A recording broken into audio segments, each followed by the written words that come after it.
कहते हैं कि अपनी बुद्धि से ऐसा निश्चय करके उस गजेंद्र ने अपने मन को एकाग्रचित करते हुए और हरि से लगा दिया। पूर्व जन्म का उन्हें होश हो आया और वो एक दिव्य स्तोत्र का पाठ करने लगे, उसका जप करने लगे, उसका स्मरण करने लगे। और वह श्रीमद् भागवत के अष्टम स्कंद के 3 नंबर के अध्याय के श्लोक नंबर 2 से गजेंद्र मोक्ष का जो स्तोत्र है वो आरंभ होता है। इसकी महिमा स्वयं गोविंद ने अपने मुख से करी है। तो मैं निवेदन कर रहा था, मोक्ष का मतलब सिर्फ इतना सा ही नहीं है कि मरने के बाद में कोई आलीशान भवन मिल जाए। धर्मार्थ काम मोक्षाणाम, जहाँ 4 साधन बताए, जिसमें पहला धर्म है, हम धार्मिक हों। दूसरा अर्थ है, धन भी कमाए, निठुल्ले ना बैठे। तीसरा काम है, अच्छे लोगों को जन्म दें, अच्छी संतान को जन्म दें, परिवार से मिलजुल करके रहें। और चौथी बात है, मोक्ष, संसार के व्यसनों से मुक्त रहें। तो ये गजेंद्र मोक्ष की जो कथा है वो चारों चीजों को उपलब्ध करा देती है। आइए, आज डूबता हुआ हाथी यानी संसार में फंसा हुआ है जीव भगवान की स्तुति करता है। मौत पाम पकड़े बैठी ही है। इसका मतलब है कि अंत समय में सर्वाभावेन ईश्वर ही होना चाहिए, ईश्वर के बिना कुछ भी नहीं है। जैसे बचपन में माँ चाहिए, जवानी में गुरु चाहिए, महात्मा चाहिए जवानी में, उसी प्रकार से बुढ़ापे में परमात्मा चाहिए। परमात्मा के बिना काम नहीं चलेगा। तो देखिए, हाथी पूरा का पूरा पानी में चला गया और उसकी थोड़ी सी सूंड बची हुई थी। और तब वह भगवान को स्मरण करता है। गजेंद्र वाचः, गजेंद्र बोला, क्या कहने लगा? ओम नमो भगवते तस्मै यत एतत् चिदात्मकम् पुरुषायाद बीजाय परेशाया विधीमहि। कहता है कि जो जगत के मूल कारण हैं, आप ही सब कुछ हैं। आपसे पहले कुछ भी नहीं था इस जगत में और आपके बाद भी कुछ भी नहीं रहेगा। समस्त देहधारियों के एक प्राणी, एक स्वामी, इस प्राण के एक स्वामी आप हैं, जिनके कारण इस संसार में चेतनता का विस्तार हो रहा है, जिसकी वजह से लोग जीवित हैं। ऐसे हे परमात्मा, हे भगवत रूप, मैं आपको नमस्कार करता हूँ, प्रेम से मैं आपका ध्यान करता हूँ, आप मेरे प्रणाम को स्वीकार करें। तो इसका मतलब यह है कि जो भगवान को वंदन प्रणाम स्मरण करते रहेंगे, उनकी तो मौत बिगड़ेगी ही नहीं। अब ये आगे आप सुनेंगे कि गजेंद्र पशु है, लेकिन जब भगवान ने इसके ऊपर कृपा करी तो एक दिव्य रूप धारण करके भगवान के गढ़ों के साथ नहीं, जैसे आपने कभी छोटे में साइकिल चलाई हो तो छोटे छोटे बच्चों को आगे बिठा लेते थे, आगे डंडे पर। आपको अभ्यास होगा, साइकिल के आगे के डंडे पर जैसे छोटे छोटे बच्चों को बिठा लेते, भगवान नारायण अपने गरुड़ पर गजेंद्र को आगे बिठा के, पीछे भगवान बैठे हैं, आगे गरुड़ को बिठा करके भगवान उसे अपने धाम को लेके गए। अभी आप सुनेंगे, पुरुषायाद बीजाय परेशाया विधीमयी। वो आंख में आंसू भर करके गजेंद्र रो पड़ा और कहने लगा, इस संसार का बीज आपसे उत्पन्न हुआ है भगवान, आप ही पूज रहे हैं, आप ही पुजा रहे हैं, हाँ मेरा नमस्कार स्वीकार कीजिए। मैंने संसार के ऊपर बहुत भरोसा रखा था, लेकिन यह मेरी समझ में आ गया है, दुनिया में जिसका कोई भी नहीं होता, ध्यान है, संसार में जिसका कोई भी नहीं होता, भगवान उसके आप होते हैं। मैं पूरा का पूरा पानी में डूब गया हूं, तो भगवान अब आपके अलावा मेरा और कोई भी नहीं है, आपके बिना कोई है नहीं मेरा, मैंने अपना पूरा जीवन ऐसे ही खपा दिया। ओम नमो भगवते। आपके द्वारा भक्ति, आपके द्वारा ज्ञान, वैराग और आत्म तत्व का बोध आपके ही द्वारा होता है। पुरुषायाद बीजाय, हे सृष्टि के बीज, परेशाया विधीमयी, आज मेरी बुद्धि सर्वाभावेन आपका ही चिंतन करती है। मैं आपके चरणों में शरणापन्न हूँ। हे चेतना का विस्तार करने वाले, हे भगवान, मैं आपको नमस्कार करता हूँ, मैं आपका ध्यान करता हूँ, आप मेरा नमस्कार, आप मेरा ध्यान स्वीकार करें। यहाँ से गजेंद्र मोक्ष आरंभ हो रहा है। ओम नमो भगवते तस्मै यद एतत् चिदात्मकम् पुरुषायाद बीजाय परेशाया विधिमय। कार्यक्रम कल से आरंभ हुआ है। 28 श्लोक हैं लगभग गजेंद्र मोक्ष के। 28 श्लोकों पर 28 घंटा बोला जावे तो भी व्याख्यान पूरा नहीं होगा। आप जितने भी भाई बहन माँ बाबूजी दुनिया भर में मुझे सुन पा रहे हैं, स्तुतियां तो बहुत हैं भगवान को रिझाने के लिए, लेकिन जो स्तुति गजेंद्र मोक्ष की है वो मिलती नहीं है कहीं। मैंने भी ग्रंथों में पुराणों में बहुत स्तुतियां पढ़ी हैं। गोपी गीत मैंने पढ़ा, कुंती स्तुति मैंने पढ़ी, वृत्रासुर की स्तुति मैंने पढ़ी और भी तमाम स्तुतियां पढ़ी हैं। लेकिन जो स्तुति इस डूबते हुए हाथी की है, गजेंद्र की है, जिसकी आंख में आंसू, पशु है एक तो देखो, पशु हो करके, और जिसकी जो पुकार है भगवान के लिए, आंख का आंसू बंद नहीं होता। वह कहता है कि सभी के हृदय में आप ही तो विराजमान हैं। हे ठाकुर, मैं आज बहुत प्रेम से आपको प्रणाम करता हूँ, मैं आपका ध्यान धरता हूँ, मैं समझ गया हूँ आपके अलावा इस जगत में इस जीव का कोई दूसरा हो नहीं सकता। जिन हथनियों को मैंने कैसे कैसे पाला, बच्चों को पाला, स्त्रियों का मैंने कितना ध्यान दिया, और ये सब मुझे पानी में धंसा हुआ छोड़ करके चले गए। भगवान, मेरे त्राण आप हैं, मेरे सहायक आप हैं, मेरे रक्षक आप हैं। मुझे काल ने पकड़ लिया है, जीव कहता है। और जब आदमी अस्पताल में पड़ा हुआ होता है, मृत्यु से जूझ रहा होता है, तब वो रो रो करके भगवान को ही ध्यान करता है, क्योंकि वो जानता है कि संसार क्या बचाएगा। जो खुद दुखी है वो किसका दुख मिटाएगा। जितने भी वानप्रस्थी लोग, वृद्धावस्था की सीमा पर पहुंचने वाले लोग, जितने भी मुझे सुन पा रहे हैं, आपके आसपास गली मोहल्ले में मंदिर है, प्राण प्रतिष्ठा मंदिर में भगवान का दर्शन करना साक्षात 3 लोक के नाथ का दर्शन है। वो साक्षात वो ईश्वर है। वो कल काल में प्रतिमा पूजा की बड़ी महिमा ग्रंथों ने की है। आपके आसपास मंदिर हैं तो आप समय निकाल करके दिन में एक बार रोज जाइए, और यही दर्शन हमारा यह लोक और परलोक सुधार देगा। घर के लिए, परिवार के लिए आपने इतना कुछ किया है, बच्चे सजग रहे हैं, समझदार हैं, वो कमाने लगे हैं। अब तो बस आप भगवतीय चिंतन में ही अपने समय को पास करें, बस यही चिंतन है। धृतराष्ट्र कैसा भी रहा हो, मैंने धृतराष्ट्र को भी बारीकी से पढ़ा है। मैं उसकी एक बात से बड़ा प्रसन्न हूँ। वो बात यह है, अपने अंतिम पड़ाव पर वो हस्तिनापुर छोड़ करके उत्तर काशी चला गया, और उत्तर काशी में दुर्योधन के पिता ने जो भजन किया, ईश्वर स्वयं विमान लेकर के आए थे उसके लिए। उस पर बैठ करके धृतराष्ट्र आरूढ़ित होकर करके भगवत धाम के लिए चले गए। अंतिम जो समय है वो भगवान को समर्पित करने के ही लिए। जीवन युवावस्था में दुनियादारी को, परिवार को बहुत कुछ दे दिया है। ये बची खुची जिंदगी है, इसको भगवान के नाम कर दो। एक बात मैं और निवेदन करूंगा, आप परिवार के लिए 60 साल जीवन जिए। 60 साल जीवन जीने पर आप सबको खुश नहीं कर पाए। आपको 4 बेटे हैं, 2 प्रसन्न हैं, 2 बिल्कुल दुखी होंगे। 2 नहीं, 1 दुखी होगा। हो सकता है चारों ही दुखी हों, ऐसा भी हो सकता है। तो कहेंगे मम्मी पापा ने हमारे लिए क्या किया। पड़ोसी का तो पिता उस बेटे के लिए इतना कुछ कर गया, इन्होंने तुम्हारे लिए कुछ किया ही नहीं। संसार को प्रसन्न करना बहुत कठिन है और भगवान को प्रसन्न करना बहुत सरल है। बचा खुचा जीवन जो है ईश्वर को दे दोगे तो संसार भले ही प्रसन्न ना हुआ हो, लेकिन भगवान प्रसन्न जरूर हो जाएगा। परमात्मा से जुड़ करके रहिएगा। और ऐसा नहीं है कि भगवान से जो लोग जुड़ गए उनका व्यापार छूट जाएगा, उनका कारोबार छूट जाएगा, ऐसी बात नहीं। गुरु नानक देव ईश्वर से जुड़े हैं। बहुत बड़े सम्भ्रांत घर में जन्म लिया था, उनके पिता बहुत धनवान थे, लेकिन पिताजी इन्हें जो भी पैसा देते थे वो सब गरीबों में बांट देते थे। यह इनका काम था। तो इस श्लोक के माध्यम से मैं आप सबके बीच में निवेदन कर रहा हूँ, ओम नमो भगवते तस्मै यदि तच्चिदात्मकं पुरुषाय आदि बीजाय परिशाया विधीमहि। गजेंद्र कहता है जो जगत के मूल कारण है और सबके हृदय में वो विराजमान है, समस्त जगत के एकमात्र वही स्वामी है, उनके अलावा कुछ है ही नहीं, जिनके कारण इस संसार में चेतनता विद्यमान है।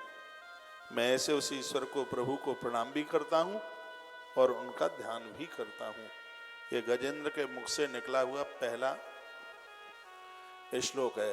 विद्वानों ने इसके ऊपर पीएचडी करी है इस श्लोक के ऊपर, उन्होंने शोध किया है इसके ऊपर, पूरे भागवत का सार भरा है इस श्लोक में। ये श्लोक तो उसने 28 बोले हैं, लेकिन जो सबसे प्रथम श्लोक है वो बड़ा अद्भुत है, मुझे बहुत प्यारा लगता है। इसने एक बहुत बड़ी बात कह दी, वो कहता है कि जगत के मूल कारण आप है, और फिर दूसरी बात कहता है कि सबके हृदय में आप बैठे हैं, सबके हृदय में आप बैठे हैं, और भगवान इस धरती के एकमात्र स्वामी आप ही हैं, आपके अलावा कुछ भी नहीं है, और आप सबके अंदर चेतनता का विस्तार कर रहे हैं। ये आपका काम है कि सब जिंदे हैं, सब सोच रहे हैं, बोल रहे हैं, ये सब आपने किया है।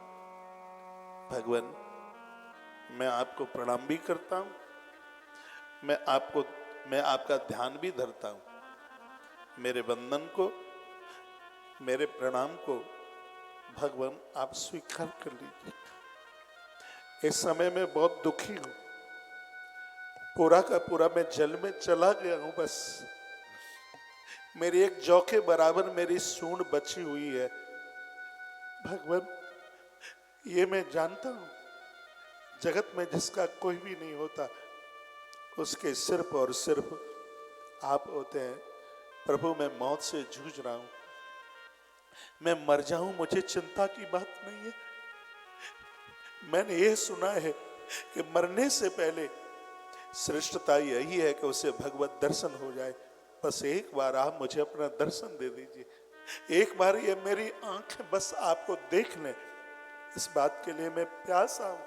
भगवान आप दर्शन देते ही चले जाना, मैं आपसे कुछ भी नहीं मांगूंगा, बिल्कुल भी, बस एक बार ये आंखें आपको निहारना चाहती है, आपको देखना चाहती है।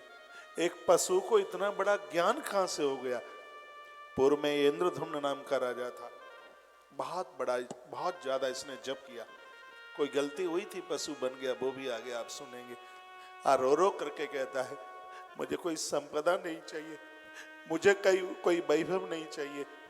भगवान मैं आपसे अब खानदान परिवार भी नहीं मांगता, मेरी समझ में आ गया सब झूठा है, सब कुछ भी नहीं है। इन सब परिवारी जनों के लिए मैं क्या क्या और मैं कितना कितना सब कुछ करता रहा, आज ये सब मुझे अकेला छोड़ के चले गए। मैं पानी में गड़ गया हूं, मैं पानी में पूरा चला गया हूं। भगवान आपके अलावा मुझे कोई उबार नहीं सकता, मुझे कोई बचा नहीं सकता, मैं भले ही मर जाऊं, ये आंखें एक बार बस आपका दर्शन कर लें। भगवान मैं आपका ध्यान करता हूं, मैं आपको प्रणाम करता हूं। पहला श्लोक।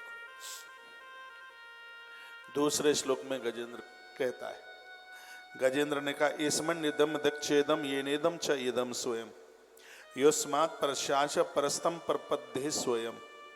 यह कहने लगा, कहता है कि भगवान यह संसार आप में स्थित है, उन्हीं की सत्ता से, यह आपकी सत्ता से ही ये चल रहा है और आप इसमें व्याप्त हैं। आप स्वयं ये धरती के जितना भी जो भी कुछ दिखाई दे रहा है, ये सभी रूपों में आप ही अपने आप में बिल्कुल प्रकट हुए हैं। हे भगवान आप संसार के कारण हैं और आप स्वयं प्रकाश होते हुए भी आपको कहीं से कोई प्रकाश लेने की जरूरत नहीं है। आप स्वयं सिद्ध, आप सत्तात्मक रूप हैं। हे प्रभु ऐसे भगवान की मैं शरण में हूं। सूर्य ने जिससे प्रकाश लिया है, चंद्रमा ने जिससे शीतलता ली है, मैं उस ईश्वर को प्रणाम कर रहा हूं जिससे ऊपर का आकाश नीचे की धारा बनी है। मैं उस ईश्वर को वंदन कर रहा हूं, प्रणाम कर रहा हूं, जो संसार के कण-कण में जिसकी सत्ता व्यापक है। वो नहीं है तो कुछ भी नहीं है। सीधी सी बात है, सोना है तो आभूषण है, सोना नहीं है तो आभूषणों की कल्पना भी नहीं की जा सकती। परमात्मा है तो ये संसार है। जो लोग नास्तिक लोग हैं, जो ईश्वर को मानते नहीं है, कहते हैं भगवान नहीं है, तो मैं उन्हें निवेदन करना चाहूँगा, जब तक ये दुनिया आपको दिखाई दे रही है तो समझ लो कि ईश्वर है। ईश्वर नहीं होगा तो फिर ये दुनिया कहाँ होगी। सीधी सी बात है, यदि आभूषण दिखाई दे रहे हैं तो इसके आधार में स्वर्ण है। आभूषण के न होने पर सोना होगा, लेकिन सोने के न होने पर आभूषण सोने के न होने पर आभूषण नहीं हो सकता। आप अपनी अंगूठी तोड़ दें तो अंगूठी ही खत्म हो जाएगी, सोना खत्म नहीं होगा। अंगूठी के टूटने पर सोना बचता ही है, संसार के नष्ट होने पर भगवान रहता ही है। भगवान के न होने पर संसार नहीं हो सकता, लेकिन संसार के न होने पर भगवान जरूर होता है। और ये गजेंद्र कह करके रो पड़ा, भगवान आप कल थे, आप आज हैं और आप कल भी रहेंगे। जब कोई नहीं था तब आप थे, जब कोई नहीं रहेगा तब भगवान आप ही होंगे। वो कौन से लोग हैं ऐसे, वो कौन से मूढ़ लोग हैं जो आपकी सत्ता को भूल जाते हैं, आपके प्रभाव को जो भूल जाते हैं। ये भगवान जो हर रूप में इस धरती पर प्रकट है, वह इस संसार में प्रकृति से सर्वथा परा है, परे है, स्वयं प्रकाशमान है, स्वयं सिद्ध सत्यात्मक है। मैं ऐसे भगवान की शरण ग्रहण करता हूँ जिसकी शरण लेने के बाद में और किसी शरण की जरूरत ही नहीं पड़ती। ये दूसरे श्लोक में बड़ी अद्भुत बात उसने कही। मैं ऐसे चरणों की शरण ग्रहण करता हूँ जिस शरण ग्रहण करने के बाद में और कोई शरण लेने की जरूरत ही नहीं पड़ती। योस्मात् परस्माच् परस्तम प्रपद्ये स्वयंभू। जो स्वयंभू है वो सबको बनाता है, उसको कोई नहीं बना सकता। वो सबका निर्माता है, वो सबका रचयिता है, लेकिन उसको कोई बना ही नहीं सकता। ये कैलेंडरों पर हम भगवान को देखते हैं, ये तो सब कल्पना की गई है, भगवान तो इसके बहुत परे है। वो ये सब से बहुत अलग है, बहुत। हमारा मन बुद्धि चित्त अहंकार चतुष्टय अंतःकरण सोच भी नहीं सकता वो कितने सुंदर है। तो उनका कोई भी रूप नहीं है, उनकी कोई भी आकृति नहीं है, और फिर भी वो बड़े सुंदर है, फिर भी वो बड़े कृतिवान हैं। यही तो अद्भुत सत्ता है उनकी। आज बार बार याद करता हुआ, और ये दूसरे श्लोक में यह कह करके गजेंद्र रो पड़ा, भगवान मैं आपकी शरण लेता हूँ। ये ऐसी शरण है कि इस शरण को लेने के बाद में फिर किसी की शरण लेने की जरूरत ही नहीं पड़ती। जो इस दरबार में आ जाता है उसे किसी दरबार की जरूरत ही नहीं पड़ती। दुख दर्द सिगरे इस दरबार में मिटाए जाते हैं। दरबार में राधा मोहन के दुख दर्द मिटाए जाते हैं। दुनिया के सताए लोग यहाँ छाती से लगाए जाते हैं। ये ऐसा दरबार है, इस दरबार में पहुंचने के बाद व्यक्ति भटकता नहीं है। ये दरबार में पहुंच करके ये व्यक्ति भगवान का हो जाता है। वह हाथी गजेंद्र कमाल कर दिया उसने। तीसरा श्लोक भागवत जी के क्रम में चौथा श्लोक, लेकिन गजेंद्र मोक्ष में तीसरा श्लोक। या स्वात्मनीदं निजमाययार्पितं क्वचिद्भिवातं क्वच तत्तिरोहितम् अवेददृक्साक्षुभयं तदीक्षते स आत्ममूलो भर्तु मां परात् पर।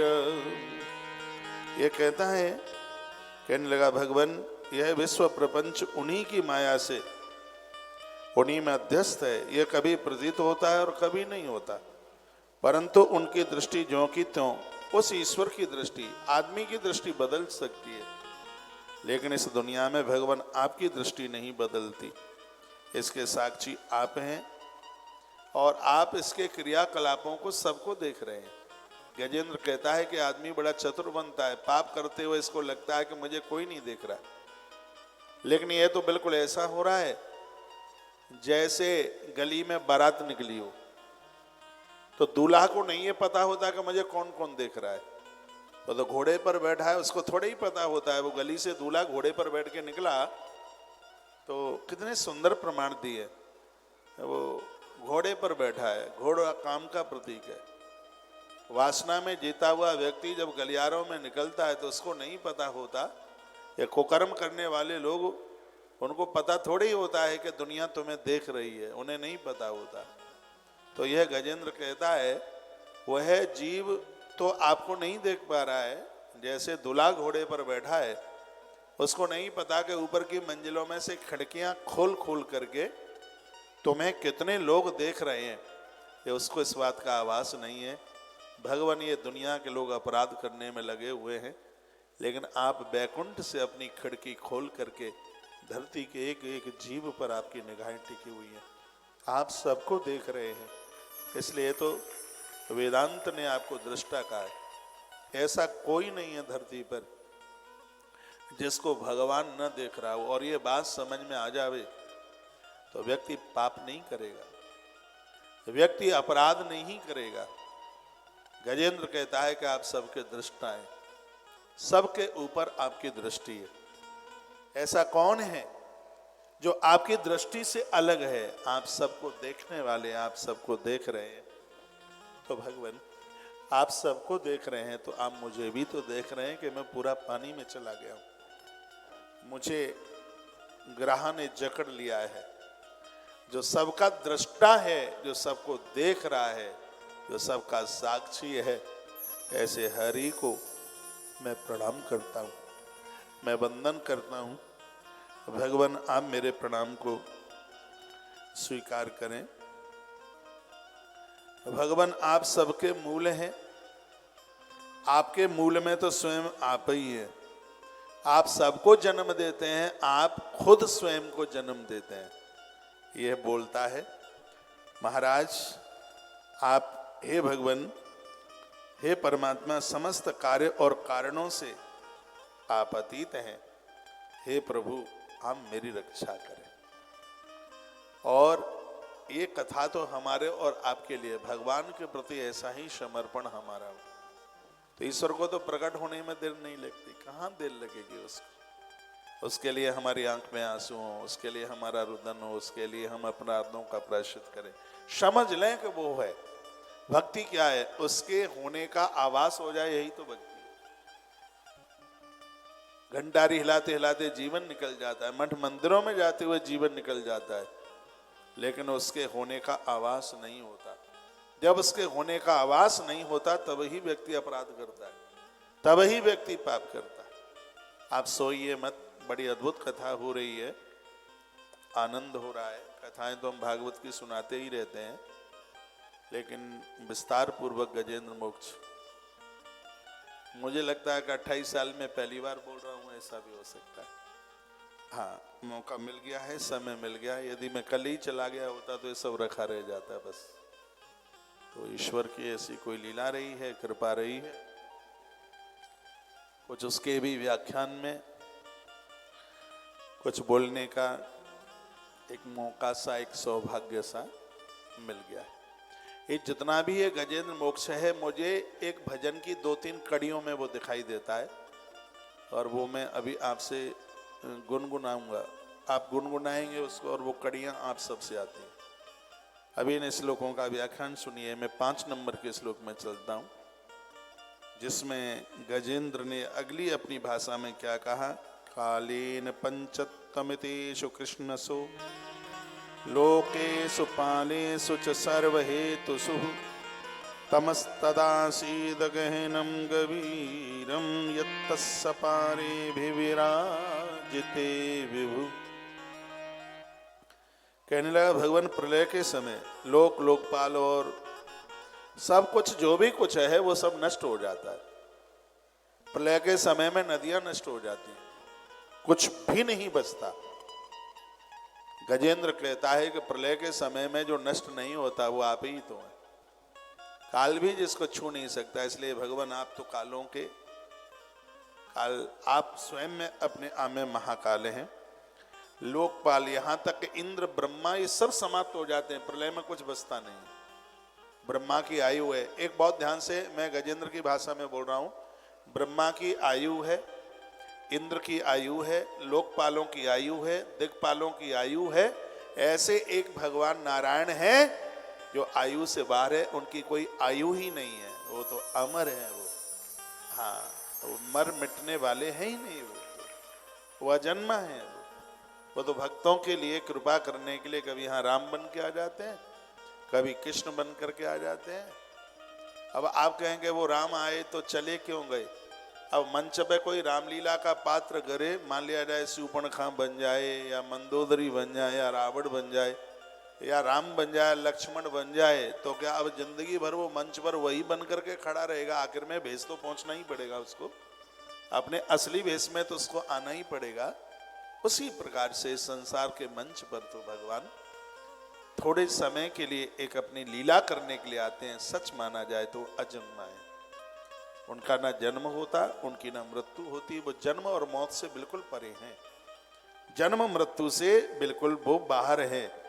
इसी बात को यह हाथी कहता है, प्रलय के समय लोक लोकपाल और इन सब का नष्ट होना निश्चित है, लेकिन भगवान ऐसे आप हैं, ना तो आपका कभी जन्म हुआ ना आपकी कभी मृत्यु हुई। रो रो करके कहने लगा, जो कभी जन्मता नहीं है, कभी मरता नहीं है, जो अजन्मा है, ऐसा नारायण मेरी रक्षा करे। उसके चरणों में मैं वंदन करता हूं, मैं प्रार्थना करता हूं, ऐसा नारायण मेरी रक्षा करे जो जन्म और मौत से बिल्कुल पार, सबको मरने से बचा रहा है वो, खुद में वो कभी भी नहीं मरता। मैं उसकी शरण में आया हूं, वह मेरी रक्षा करे। भगवान मैं आपको प्रणाम करता हूं, आप मेरा प्रणाम स्वीकार करें। हे अजन्मा, हे विभु, हे सबको बनाने वाले, तुझे कोई नहीं बना सकता, तू स्वयं में ही खुद की रचना करता है। यह गज आपको प्रणाम करता है, मेरा वंदन स्वीकार करो। तमस्तदासीद गहनम गभीरम यतस्त पारे भिवराजते, विभु शब्द लिखा है। विभु का मतलब तुम्हें कोई नहीं बना सकता, तुम खुद के निर्माता, तुम स्वयंभू हो, स्वराट हो, तुम स्वयं प्रकाशमान हो। हे भगवान, इस सृष्टि में सत्ता आपकी है, आप ही जन्म देने वाले, आप ही पालक और आप ही संहारक।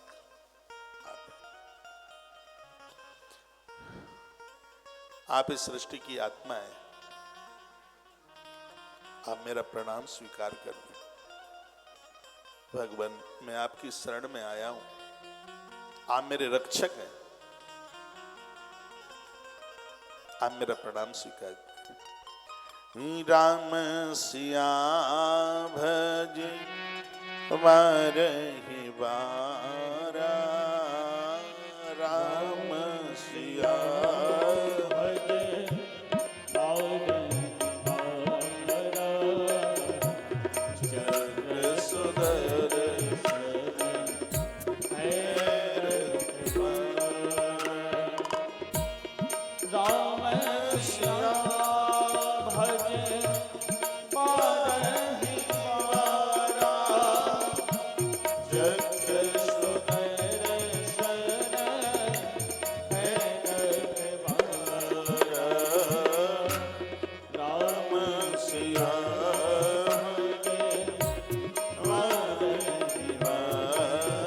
साहब आइए।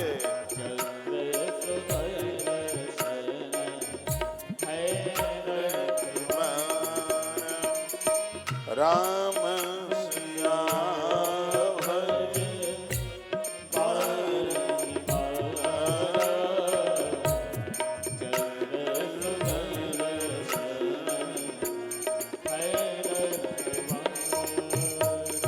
बोले भक्त वत्सल भगवान की जय हो। तो पांचवा श्लोक भागवत के अनुसार और गजेंद्र स्तुति के अनुसार चौथा श्लोक जिसकी व्याख्या आप सुन रहे हैं, लोकेश पालेषु सर्व हेतुषु। लोकपाल, दिग्पाल, दुनिया को पालने वाला, दुनिया को बनाने वाला विधाता ब्रह्मा तक, इंद्र तक, ये सब नष्ट हो जाते हैं। स्पष्ट हाथी कह रहा है सब नष्ट हो जाते हैं, लेकिन ऐसे एक आप हैं जो कभी आप समाप्त नहीं होते। तो भैया ऐसे को क्यों नहीं पकड़ लेते हैं जो कभी मरता ही नहीं है, जो कभी मिटता ही नहीं है, जो शाश्वत है, अजन्मा है, अटल है, ध्रुव है, परम सत्य है। तो यह हाथी सबको संकेत करता है कि ऐसे ईश्वर की शरण में आइए। तो कहता है कि जिसने मुझे बचाया, मैं तो पशु हूं, तुम तो भाई इंसान हो, वो तुम्हारे ऊपर कृपा क्यों नहीं करे। इसलिए करोड़ों कामों को करने से पहले रोज भगवान को स्तुति करो। स्तुति करते करते रो पड़ो। चैतन्य महाप्रभु बड़े अद्भुत महापुरुष हुए। महात्मा चैतन्य कोई महामंत्र बोल देता था तो ये रो रो करके पेड़ों से लिपट जाते थे। ईश्वर के प्रति इतनी अटूट श्रद्धा रही। परमहंस कोई भगवान का नाम तो ले दे, उनके सामने कीर्तन कर दे, उनकी आंख के आंसू बंद नहीं होते थे। आज गजेंद्र पूरा का पूरा पानी में धंस गया है। यानी संसार में डूबे हुए लोग, यह जीव ही गजेंद्र है, पूरा संसार में डूबा है। घर गृहस्थी के माहौल में इतना फंस गया है कि बस बची खुची श्वासें, अब यह श्वासें ईश्वर के लिए समर्पित कर दी जाएं तो भगवान हमारे जीवन को निहाल कर देगा। इसी संदर्भ में ये गजेंद्र मोक्ष का स्तोत्र भगवान शुकदेव ने परीक्षित राजा को, परीक्षित भी उस समय जीवन अब कहाँ है, थोड़ा सा ही तो बचा था। जिस दिन इस कथा को सुना रहे थे उस दिन वो चौथे दिन की कथा चल रही थी। भागवत में 3 ही दिन तो बचे थे उसको छोड़ करके। तो जिस समय शुकदेव भगवान ये गजेंद्र मोक्ष का स्तोत्र सुना रहे थे, उस समय परीक्षित की आंखों में अश्रु पनारे चल रहे थे, भारी रोए। और परीक्षित ने बड़ी श्रद्धा से यह प्रश्न किया था कि डूबते हुए हाथी को भगवान ने कैसे बचा लिया। गुरुदेव वह आप विस्तार पूर्वक सुनाए। तो शुकदेव मुनि सुनाए। अगला श्लोक है, नयस्य देवा ऋषियः पदम विदु जंतुर पुनः कोरहति गंतुमीरितुम यथा नटस्या कृतव्योक्ष चेष्ट तो दुरत्ति अनुक्रमण समावतु। क्या कहता है? यह कहता है कि भगवान आपकी लीलाओं का जो रहस्य है वो जानना बड़ा कठिन है। यही कहते रहेंगे उसने मटकी फोड़ी, उसने कपड़े उठाए, वस्त्र चुराए, बस यही बोलते रहेंगे। गजेंद्र ने कहा कि ईश्वर की लीलाओं का भेद जानना बहुत ज्यादा कठिन है। अज्ञानी पुरुष तो कभी समझ ही नहीं सकता उनकी लीलाओं के बारे में। सो जाने ही तेहि दे ही जनाई, जाने तुम्हें तुम्हें ही हो जाई। वो तो बोझ जिसको जनाना चाहता है। दुनिया तो बहुत बड़ी है। आप ये मत सोचे कि मंदिर में हम अपनी तैयारी से पहुंच जाते हैं। नामदेव जी कहते थे कि मंदिर में वही पहुंच पाता है जिसको वो बुलाता है। एक बहुत बड़ा फंक्शन होता है, वही लोग ज्यादा चल के आ पाते हैं जिनको बुलाया गया है। तो वो जिसको जनाना चाहे, वो जिसको बुलाना चाहे, उसके दरबार में वही पहुंच पाता है। एक रास की कथा आती है, कृष्ण की वेणु बजती है। ब्रजमंडल तो बहुत बड़ा है, लेकिन आनंद की बात यह है कि वो बांसुरी गोपियों को ही सुनाई पड़ती है और सबको सुनाई नहीं पड़ती। नहीं तो वहां और भी तो बहुत लोग होते थे, लेकिन वो बांसुरी सबको सुनाई नहीं पड़ती, वो गोपियों को ही सुनाई पड़ती है। उस रास में गोपियां ही पहुंचती हैं। ये बड़ी आश्चर्यचकित बात है। आज हाथी भी यही कहना चाहता है, गजेंद्र कहना चाहता है, भगवान आपकी लीलाएं बहुत अद्भुत है। उन लीलाओं को सबके लिए समझना बहुत कठिन है। भगवान बहुत कठिन है। आपके वास्तविक रूप को हम संसारी जीव क्या समझेंगे। गजेंद्र कहता है कि जो आपका वास्तविक रूप है उसको तो देवता भी नहीं समझ पाया है। पशु है, उसकी योग्यता देखिए, क्या अद्भुत बोल गया। वो कहता नयस्य देवा ऋषियः पदम विदु, आपके वास्तविक स्वरूप को ना तो आज तक कोई देवता समझ पाया, ना कोई ऋषि समझ पाया। इस संसार का जीव आपके वास्तविक स्वरूप को क्या समझेगा। आप अपने आप में क्या है। नयस्य देवा ऋषियः परम विदु। विदु मीन संस्कृत का शब्द है जानना। न यस्य देवा, आपके रूप को, आपके वास्तविक स्वरूप को न देवता समझ पाया न ऋषि समझ पाए। भगवान, फिर दूसरा ऐसा कौन सा प्राणी है जो वहां तक जा सके और उसका वर्णन कर सके?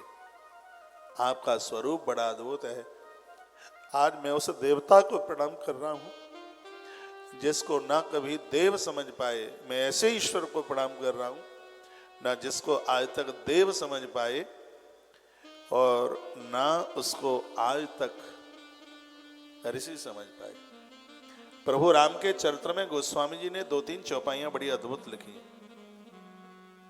केवट चरित्र तो इसी बात के ही ऊपर है। लक्ष्मण हूँ मेरा मरम न जाना, लक्ष्मण हूँ मेरा का यह चरित रचा भगवान,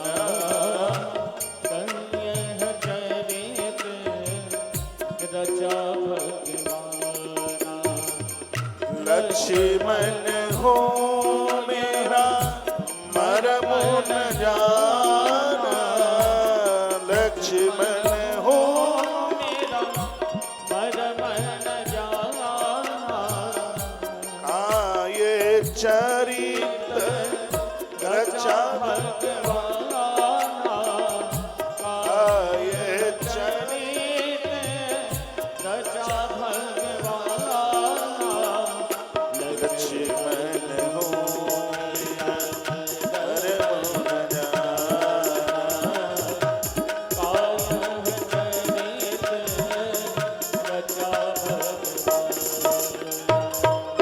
लाल 2400 घंटे भगवान के संग रहते हैं, लेकिन वह भी ये मर्म नहीं समझ पाए कि भगवान लीला क्या कर रहे हैं। यही तो कह रहा है गजेंद्र, यही तो कहता है कि आपकी लीला को कोई नहीं समझ सकता। आप क्या कर रहे हैं किसी के समझ की बात नहीं है। लक्ष्मण नहीं समझ पाए। प्रभु श्री राम जी जिस समय वनवास से लौट करके अवध में आए थे तो वर्णन किया गया यथा योग। उस समय, ऐसे समय में जब प्रभु श्री राम जी वहां आए तो भगवान शंकर कहते हैं उमा मरम यह काऊ नहीं जाना। क्या मरम था कि जितने लोग उतने ही राम। आगे वाले को लगता है कि राम सबसे पहले मुझे मिले हैं, पीछे वाले को लगता है कि राम सबसे पहले मुझे मिले हैं। उमा मरम यह काऊ नहीं जाना। शंकर कथा सुनाते हैं, कहते हैं कि देवी श्रेष्ठ को इस मर्म को कोई समझ नहीं पाया। शंकर जी ने तो इतना कहा है कि ईश्वर की लीलाओं को कोई नहीं समझ सकता। जो महादेव बोले हैं श्रीमद् भागवत के इस गजेंद्र प्रकरण में, हाथी वही बोल रहा है। कहता है भगवान आपकी लीलाओं को आज तक कोई नहीं समझ पाया। एक स्तुति है रामायण की, देवता नहीं समझ पाए। पालन सुर धरनी अद्भुत करनी, मर्म न जाने को। पालन सुर धरनी अद्भुत करनी, मर्म न जाने को। जो सहज कृपाला दीन दयाला, करहु अनुग्रह सोई। जो सहज कृपाला दीन दयाला, करहु अनुग्रह सोई। पालन सुर धरनी अद्भुत करनी, मर्म न जाने को। पालन सुर धरनी अद्भुत करनी, मर्म न जाने को। बोलिए नारायण भगवान की जय हो। तो नयस देवा ऋषया परम विदुर, जंतु पुनकोर्हति गन्तुमीरितुम् यथा नटस्या कृतिभिर्विचेष्टितो दुरत्यनुक्रमण समावतु। हे भगवान, जिससे देवता नहीं समझ पाए, जिसे ऋषि नहीं समझ पाए, आज तक नहीं जिसे समझ पाए, मन बुद्धि चित्त और अहंकार वहां तक पहुंच नहीं पाया, जिनकी लीलाओं को आज तक समझा नहीं गया, वह प्रभु मेरी रक्षा करे। मैं उनकी शरण में आया हूं, ऐसे प्रभु की रक्षा में मैं आया हूं।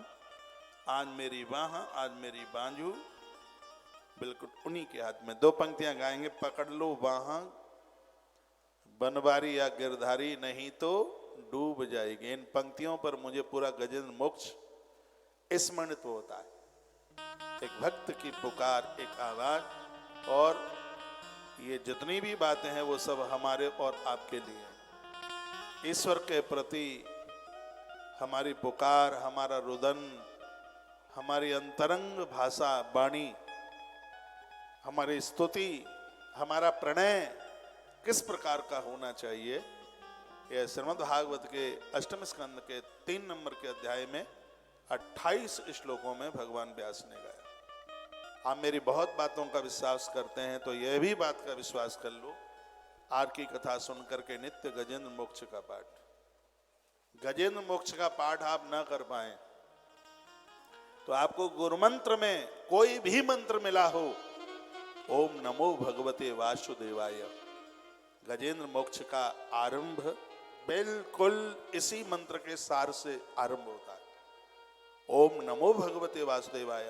कोई भी मंत्र आपको गुरु दीक्षा में मिला हो, ओम नमः शिवाय और ओम नमो भगवते वासुदेवाय, इसको दिन में तो रोज एक आध बार बोल ही लेना। ना नारायण के बिना काम चलेगा, ना शिव के बिना काम चलेगा। नारायण के जितने भी रूप हैं द्वादशाक्षर मंत्र में वो सब समाहित है। महादेव के जितने भी रूप हैं ओम नमः शिवाय में सब समाहित है। आइए मैं 2 पंक्तियां आपके बीच में रख दूं। पकड़ लो वहां गिरधारी बनबारी, नहीं तो डूब जाएगी।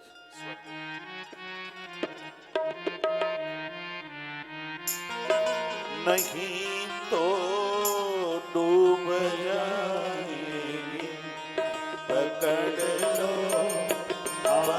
गिरधारी, नहीं तो डूब जाएगी, पकड़ लो हाथ गिरधारी, नहीं तो डूब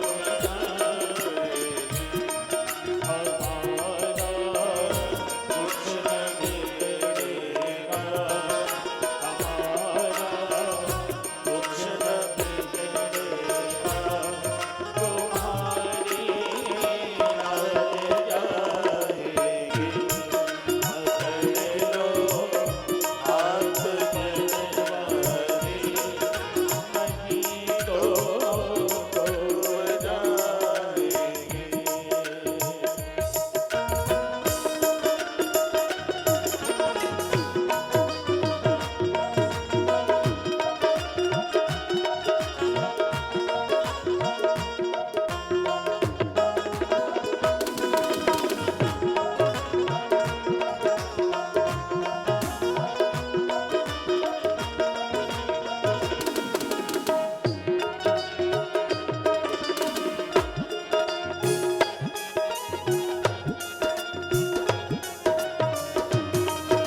अमित रूप प्रगटे ते ही काला, जथा जोग मिले सब ही कृपाला।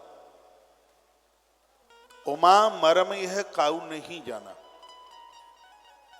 शंकर जी कहते हैं कि भगवान एक साथ सबको मिल लिए, लेकिन हे भगवती इस रहस्य को कोई समझ नहीं पाया। और हाथी गजेंद्र भी कहता है कि भगवान न यस्य देवा ऋषि परम वेदु, न आपको अभी तक देवता समझ पाए, न अभी तक आपको ऋषि लोग समझ पाए।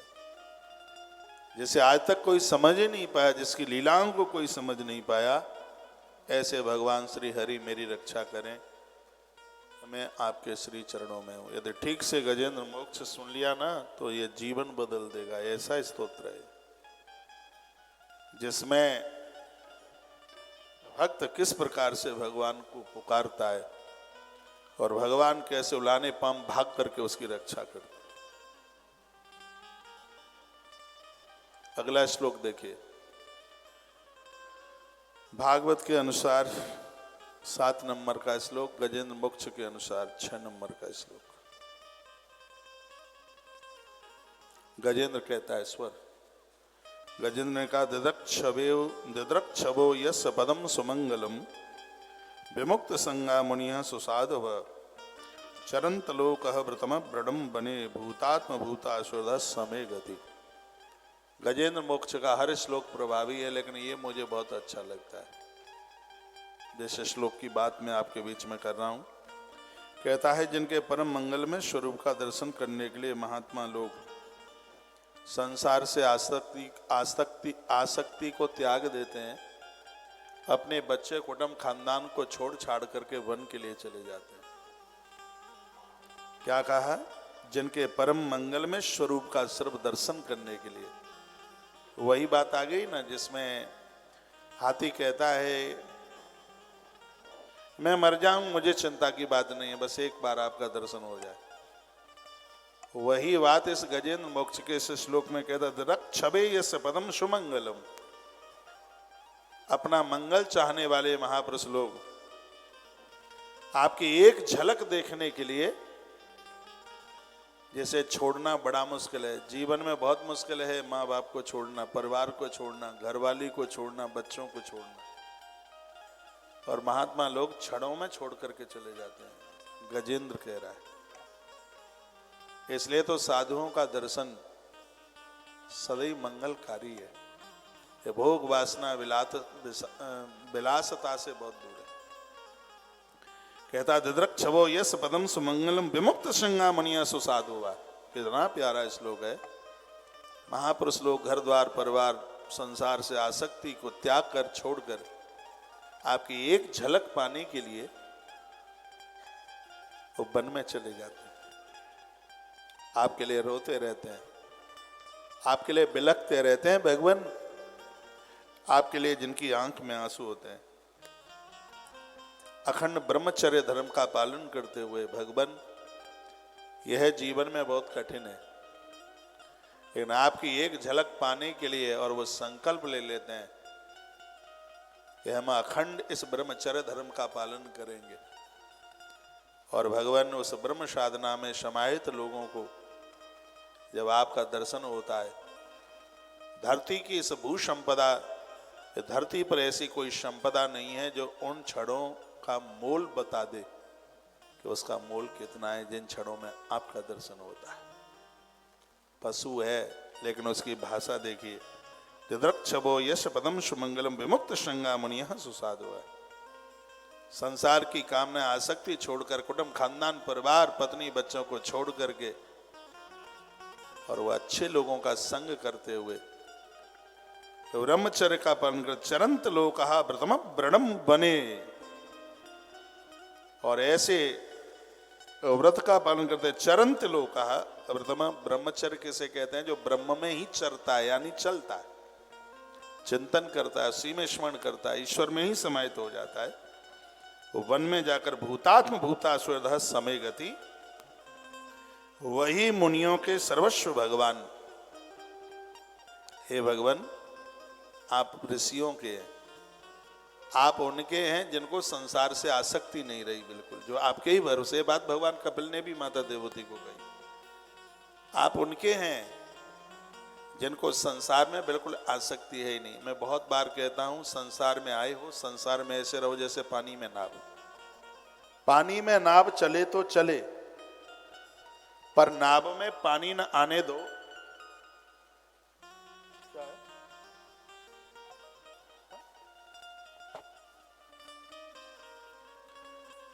पानी में नाव चले तो चले, पर नाव में पानी न आने दो।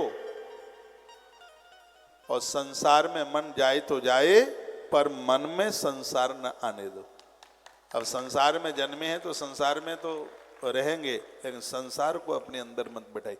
साधु लोग जन्म लेते हैं, संसार में आते हैं। महात्मा संसार में रहते हैं, लेकिन संसार उनके अंदर नहीं रहता। मैंने संतों को बहुत करीबी से देखा। संत तो संसार में रहते हैं, लेकिन संसार संतों में नहीं रहता। उनका तो जीवन ऐसे बन गया है जैसे नाव के ऊपर पानी, पानी के ऊपर नाव। नाव में, नाव पानी में रहती है, लेकिन पानी नाव में नहीं रहता। यदि जल ही नाव में आ जाएगा तो नाव डूब नहीं जाएगी। फिर संसार जब हृदय में आके बैठ जाएगा तो आदमी डूब जाएगा। तो उसी बात को यह कहता है, चरंत लोका व्रतम व्रणम बने भूतात्म भूता स्वर्ध समय गति। हे भगवान, हे परमात्मा, अखंड भाव से ब्रह्मचर्य आदि अलौकिक व्रतों का पालन करते हुए ऐसे महापुरुष जो वन में आपका एक क्षण दर्शन पाने के लिए उन्होंने संसार से आसक्ति को त्याग दिया है, संसार से बिल्कुल दूर हो गए हैं, और उन महापुरुषों के आप सहायक हैं। ऐसे संतों के जो आप सहायक हैं, वही संत और भक्तों के सहायक मेरी रक्षा करें, मुझे दर्शन दें, तो वही मेरी गति है। ये कहता है संसार मेरी गति नहीं है। मेरी गति तो वह है जो महापुरुषों का है। मेरी गति तो वह है जो श्रेष्ठ पुरुषों का है, और उनके लिए धरती पर आकर के विविध अवतार धारण कर लेता है। भगवान, आप मेरी भी गति बने। भूतात्म भूता स्वर्धः समय गति शब्द लिखा है। आप मेरी गति बने, आप मेरे रक्षक बने। मैं आपको प्रणाम करता हूं, मैं आपका ध्यान करता हूं, मैं आपको वंदन करता हूं। आप मेरी प्रार्थना स्वीकार करें।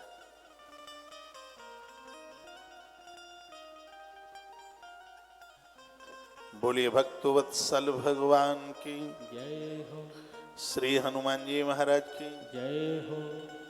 इस श्लोक की जो ऊपर की कड़ियां हैं वो बड़ी अद्भुत है। रक्षभो यस्य पदम सुमंगलम। आंखें एक बार उसको देख लेती हैं तो जीवन मंगल कारक हो जाता है। हाथ जोड़ के मेरी प्रार्थना है, प्रातः आप जागे तो सबसे पहले ना आंखों से भगवत दर्शन करें। मोबाइल देख करके प्राय लोग बिस्तर छोड़ते हैं, उसके स्क्रीन पर भगवान की फोटो तस्वीर लगाइए। अपने शयन कक्ष में भी भगवान की तस्वीर लगाइए। प्रातः आप जागे तो आपकी आंख भगवान का ही दर्शन करे। आंखों को एक खुराक में लेके सबसे पहले वो भगवती दर्शन करे, ईश्वर का दर्शन करें। रक्षभो यस पदम सुमंगलम। जो आंखें उनका दर्शन करती हैं भैया, उनका दर्शन मंगल में है, हर प्रकार से मंगल करने वाला है। ये गजेंद्र कहता है आपका दर्शन मंगल कारक है, इसलिए तो मेरी आंखें तरस रही हैं आपका दर्शन करने।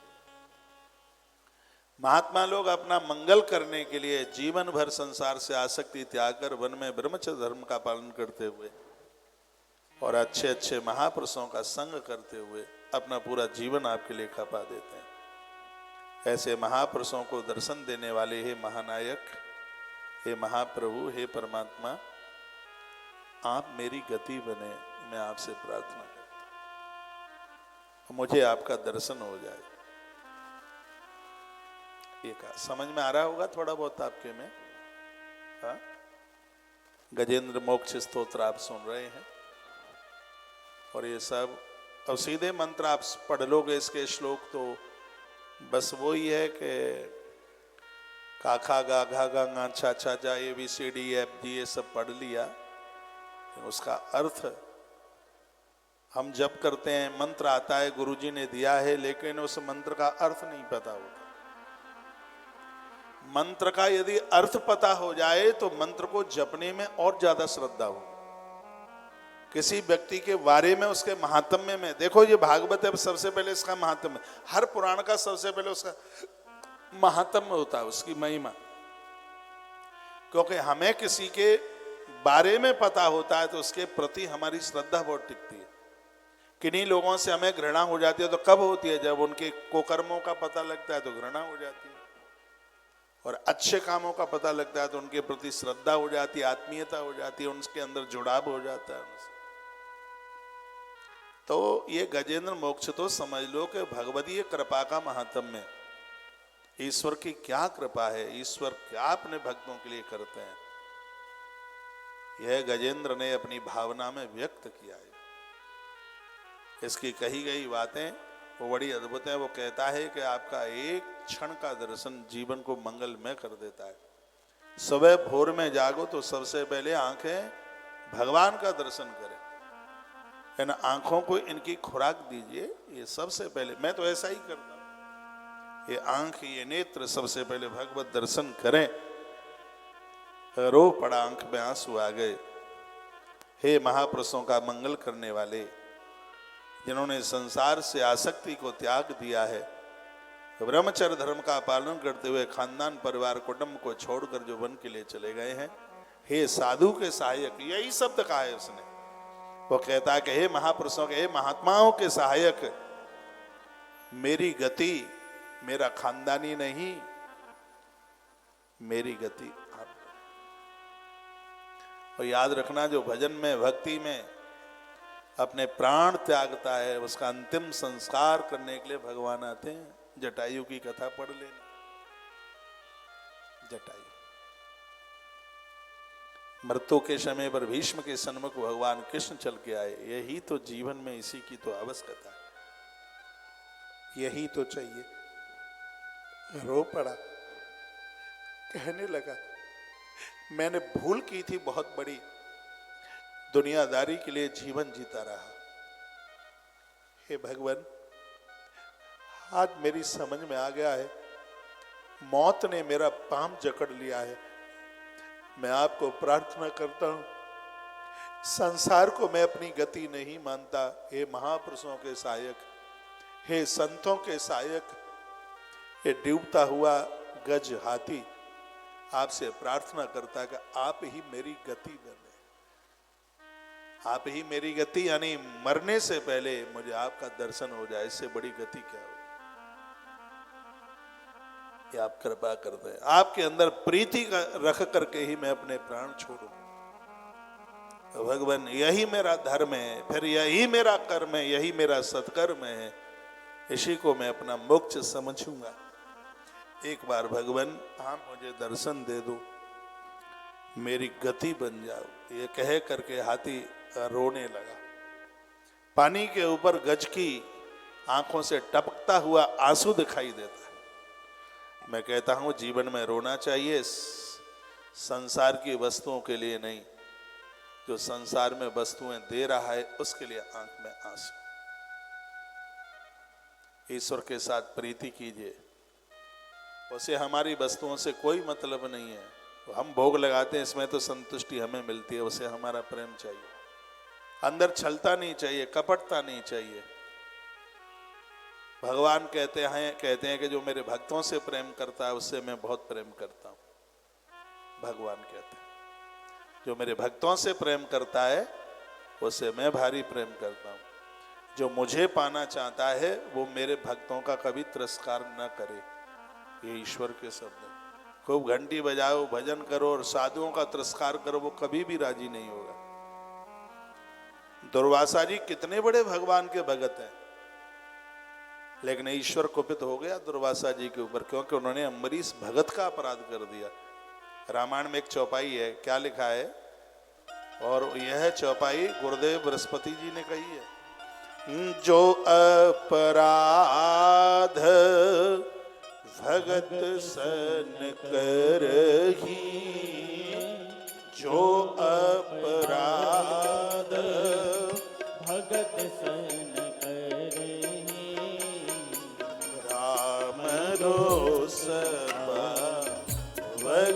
सोई जरही, जो अपराध में भगत सन करही, राम रोष पावक सोई जरही, जो अपराध भगत सन करही, राम रोष पावक सोई जरही।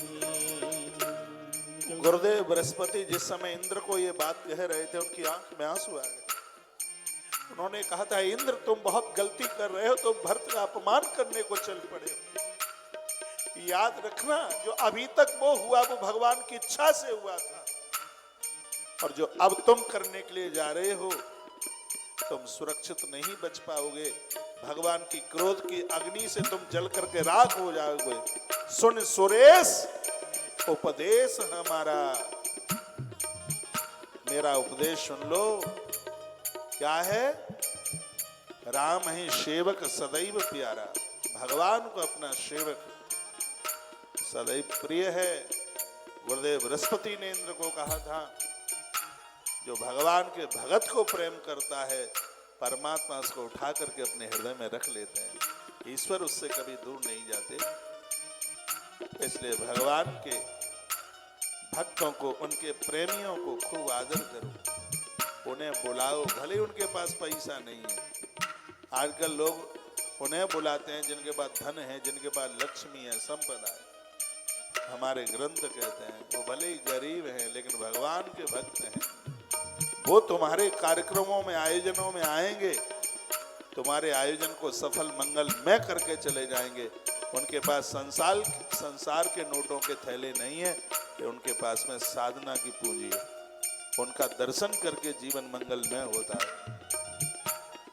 आज हाथी रो रो करके कहता है, दिदृक्षभो यश पदम सुमंगलम।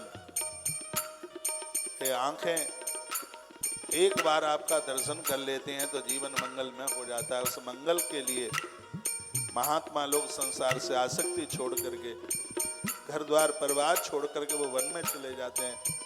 भगवान ब्रह्मचर्य साधना जीवन की बहुत बड़ी कठिन साधना है।